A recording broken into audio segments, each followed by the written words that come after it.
ஒரு நண்பர் வந்து கமெண்ட் கொடுத்துருந்தாரு, உங்கள் சேனலில் உணவுப் பொருள் ஏற்றுமதி சம்மந்தமாக நிறைய வீடியோஸ் வருது. ஆனால் உணவுப் பொருளோட அதுக்கான சர்டிஃபிகேட்டுக்கான செலவு அதிகமாக இருக்குது, கெடுபிடி அதிகமாக இருக்குது. இதெல்லாம் ஓவர் கம் பண்ணி எப்படி ஏற்றுமதி பண்ணுறதுன்னு கேட்டிருந்தாரு.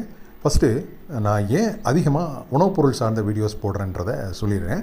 இப்போது உணவுப் பொருள் அப்படின்றது வந்து ரொம்ப ஈஸியாக வேல்யூ அடிஷன் பண்ண முடியும். ஒரு பொருளை மதிப்பு கூட்டினா நம்ம நிறைய விலை வச்சு விற்க முடியும், நிறைய லாபம் கிடைக்கும். இது எல்லாருக்குமே தெரியும். இப்போது ஒரு எக்ஸாம்பிள் சொல்கிறேன்.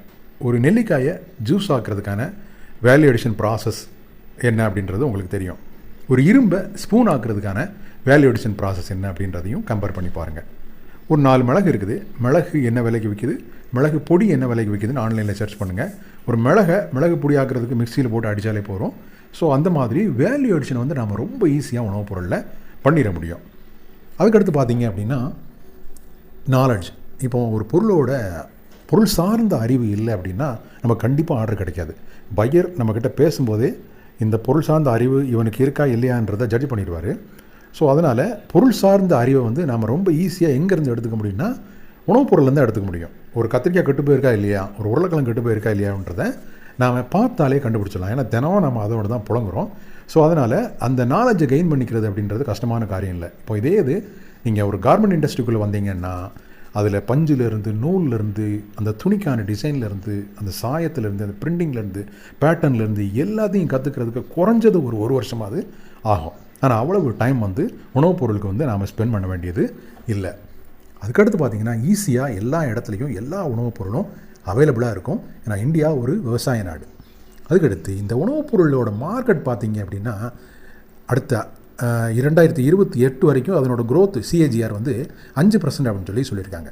ஸோ இது வந்து எப்போவுமே வளர்ந்துட்டே இருக்கும். நம்ம எது இல்லாமனாலும் இருந்துடலாங்க, சாப்பிடாமல் இருக்க முடியுமா?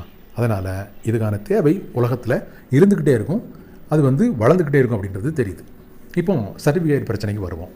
பல நாடுகளில் குறிப்பாக யூரோப்பியன் யூனியன் வந்து ரொம்ப ஸ்ட்ரிக்டாக பண்ணுறாங்க, நிறைய ரிஜெக்ட் பண்ணுறாங்க. அதை பார்த்தா சொல்கிறாரு கெடுபிடிலாம் அதிகமாக இருக்கும் அப்படின்ட்டு. அது உண்மைதான். ஆனால் அதையும் தாண்டி நாம் ஏற்றுமதி பண்ண முடியும் அப்படின்றதான் வந்து நிதர்சனம். நம்ம என்ன பண்ணுறோம், சரியான தரமான உணவுப் பொருளை வந்து ஏற்றுமதி பண்ணுறதுல ஃபோக்கஸ் பண்ணணும். அதுதான் வந்து ரொம்ப முக்கியம். அதுதான் பண்ணுறதில்ல நாம். அதனால தான் வந்து இன்றைக்கி நிறைய ரிஜெக்ஷன் ஆகுது. இப்போது சாதாரண சென்ட்ரல் FSSAIலேருந்து USDA ஆர்கானிக் சர்டிஃபிகேட் வாங்குற வரைக்கும் நிறைய சர்டிஃபிகேஷனுக்கான செலவு இருக்குது. நீங்கள் ஜஸ்ட்டு நான் சொல்கிறேன், இந்த முருங்கைக்கீரை பவுடர் அதை வந்து Amazon.comல போய் சர்ச் பண்ணி பாருங்கள். நிறைய பேர் விற்பனை பண்ணுவாங்க, அவுட் ஆஃப் ஸ்டாக்கில் இருக்கும். ஏன் அவுட் ஆஃப் ஸ்டாக்கில் இருக்குது? அந்த ஹை குவாலிட்டி முருங்கைக்கீரை பவுடர் இந்தியாவில் அதிகமாக கிடைக்கிறதில்ல. ஸோ கிடைக்காததுனால கிடைச்ச வரைக்கும் விற்ற பிறகு அவுட் ஆஃப் ஸ்டாக் போயிடுது.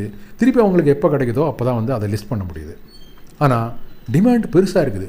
இந்த முருங்கைக்கீரை பவுடர் மாதிரி பல பொருட்களுக்கு பையர்ஸ் நிறைய பேர் இருக்காங்க, ஆனால் சப்ளையர்ஸ் இல்லை. ஏன் சப்ளையர்ஸ் இல்லை அப்படின்னா அந்த குவாலிட்டிக்கு பொருள் வந்து இங்கே கிடைக்கிறதில்ல.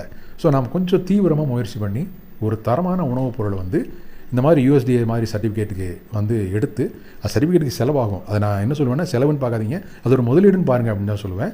ஸோ ஒரு முதலீடு பண்ணி சர்டிஃபிகேட்டை வாங்கி வச்சுக்கிட்டு நீங்கள் விற்றீங்க அப்படின்னா அந்த பொருள் விற்றுக்கிட்டே இருக்கும்.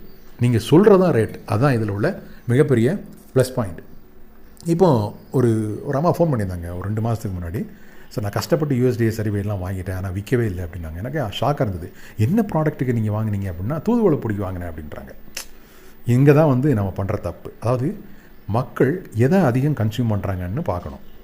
இப்போது 2 ப்ராடக்ட் நான் சொல்கிறேன். தூதுவளை பொடி ஒரு பக்கம் இருக்குது, உருளைக்கிழங்கு சிப்ஸ் ஒரு பக்கம் இருக்குது. எதை மக்கள் அதிகம் வாங்குவாங்க? உருளைக்கிழங்கு சிப்ஸ் தான் வாங்குவாங்க. ஸோ மக்கள் வந்து எதை அதிகம் சாப்பிட்டு பழகிறாங்களோ அந்த மாதிரி பொருட்களை நாம் ஆர்கானிக்காக கொண்டு போனோம் அப்படின்னா விற்கிறது வந்து ரொம்ப ஈஸி. தூதுவளை பொடி அப்படின்றது அதனோட அவேர்னஸ் இந்த உலகத்தில் எத்தனை பேருக்கு தெரியும்? நம்ம ஊர்லேயே அது வந்து பெருசாக தெரிய மாட்டேங்குது. ஸோ அதை அமெரிக்காவில் கொண்டு போய் விற்றோம் அப்படின்னா ஸோ அங்கே அதை வந்து எதுக்கு யூஸ் பண்ணுவாங்க அப்படின்ற அந்த அவேர்னஸ் வந்து மக்களுக்கு இருக்கணுமா இல்லையா? ஸோ அதனால் சரியான பொருளை தேர்ந்தெடுக்கணும். அதுக்கு சர்டிஃபிகேட்டு வாங்குறதுக்கு முதலீடு பண்ணணும். அதுக்கப்புறம் அந்த பொருளை சரியான மார்க்கெட்டு கொண்டு போனோம் அப்படின்னா இந்த கெடுபிடியெல்லாம் வந்து ஒரு மேட்டே கிடையாது. நீங்கள் ஒரு கொடிகட்டி பறக்கலாம் ஒரு ராஜா மாதிரி அந்த பிஸ்னஸில். அதனால் உணவுப் பொருள் ஏற்றுமதியில் நிறைய வாய்ப்பு இருக்குது. கடைசியாக ஒன்று சொல்லிக்கிறேன்.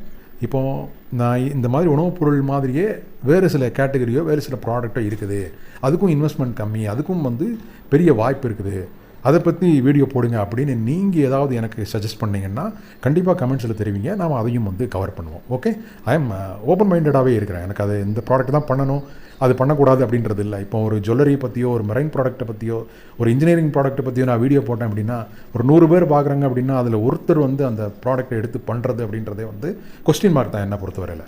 பட் ஒரு சின்ன வேல்யூ எடிஷன், நான் சொன்னேன் இல்லைங்களா முன்னாடி, ஒரு நெல்லிக்காய் ஜூஸ் மாதிரி பண்ணுறது, இல்லை நெல்லிக்காயிலேருந்து ஒரு பவுட்ரு பண்ணுறது, இல்லை வெத்தலையிலேருந்து பவுட்ரு பண்ணுறது.